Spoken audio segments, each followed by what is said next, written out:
Warning, this will be the creepiest movie cover you've ever seen. This is part 4 of watching all the movies I've thrifted, and last time you guys voted, so today I just got done watching The Little Ghost. And this is definitely a movie you're gonna wanna include in your Halloween watch list. Remember to vote in the comments for what you want to see next. The Little Ghost. The movie starts with the little ghost who lives in a museum. He sleeps in a chest behind the museum's clock tower, and every night when the clock chimes at midnight, he wakes up, he takes his 13 keys, and he jingles them to do magic around the museum. I'm the little ghost, the little ghost that flies at night. I've always been here. He says hi to his best friend, the owl, and then he goes back to bed at 1 a.m.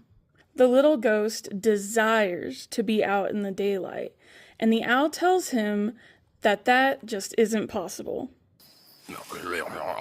Especially not you. The little ghost tries to stay awake past 1 a.m., but the magic of the clock forces him back to sleep. For several nights, he tries to create elaborate schemes to wake himself up. None of them work. The next day, we're introduced to a kid named Carl, who's getting ready for a town parade, where he gets to be in the front holding the town flag. The town parade is to celebrate the anniversary of when their town defeated the invasion of an army general, this guy. In order to get the kids hyped up for the parade, the class, for some reason, goes on a field trip at night to the museum. That same night, the owl then tells the ghost that there's a clock controlling him and he has to sleep. Not knowing which clock controls him, the ghost just winds every clock ahead by 3 hours.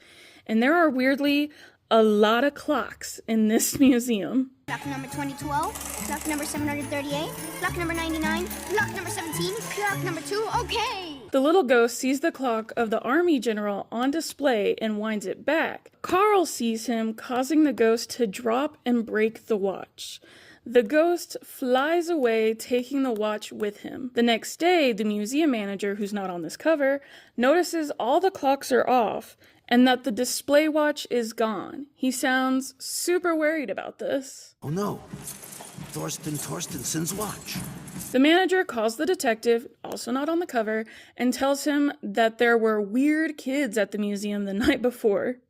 The detective goes to the school to interview the class. One of the kids who wants to take Carl's place in the front of the parade tells the detective that Carl knows who took the watch. It was the ghost that I already told you about.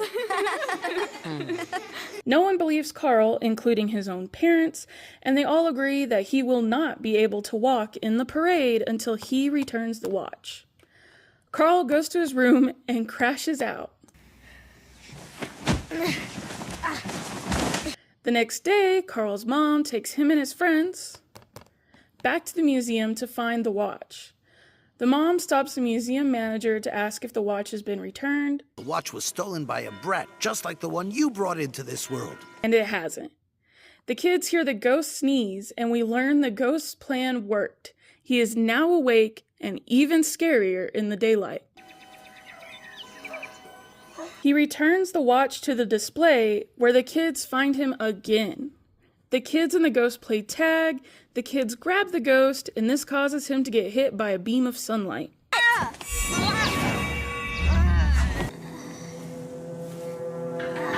The ghost hides in the well, causing the kids to freak out, and the museum manager calls the fire department.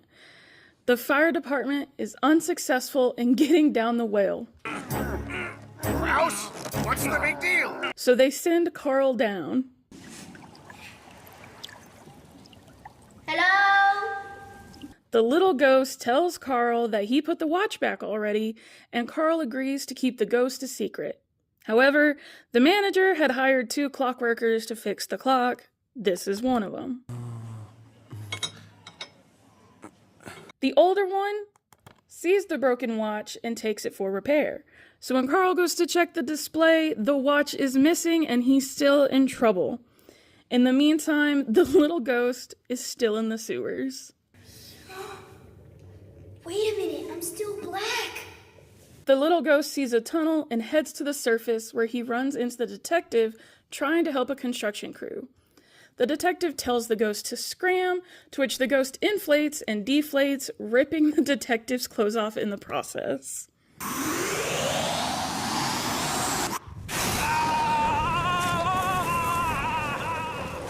The little ghost loves playing pranks on people and winds up in the news, earning the nickname the Black Unknown. The newspaper photos that they use in the movie are not CGI, it's just a man dressed in black robes. This is the Black Unknown. Black Unknown spreading fear. Farmers market looted. And yes, the movie does know what it sounds like, because when the mayor is scolding the detective for not catching the Black Unknown yet, a black mailman comes in. This Black Unknown is something... Well, don't look at me. It wasn't me. The day of the parade comes and Carl has to watch from the sidelines. The ghost wakes up during the invasion reenactment, thinks it's real, and attacks everyone. Thorsten Torstensson and his Swedes firing at the town? Yeah? Everyone runs away, and the people in their houses throw things at the ghost, telling him to go away. This makes the ghost sad when he realizes no one likes him.